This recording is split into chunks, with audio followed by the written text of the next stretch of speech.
Детский сад номер 10 Тулукчан города Якутска поздравляет вас с наступающим Новым годом. Встречает вас проект «Большая стирка». Воспитатели с детьми, каждая группа на холсте нарисовали свои любимые рисунки и повесили на улице. Посмотрите, как красиво!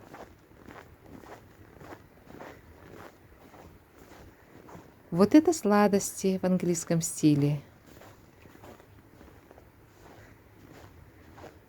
Это ледяная постройка «Колобок».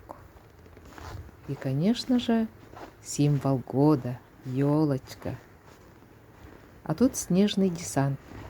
Охраняет свой садик.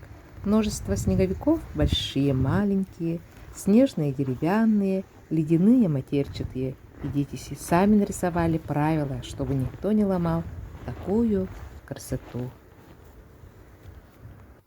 Эту елочку в прихожей нарядили самодельными игрушками, которых делали сами воспитатели. Все работники детского сада, чтобы порадовать детей и родителей, украшали здание полностью, все 3 этажа, лестницы, лестничные площадки, коридоры.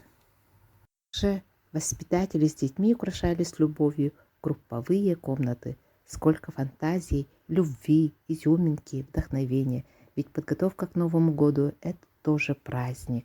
И самый большой сюрприз от заведующей Айталины Владимировны – это настоящий олень с Санта-Клаусом, Дедом Морозом, Чесханом и с другими персонажами.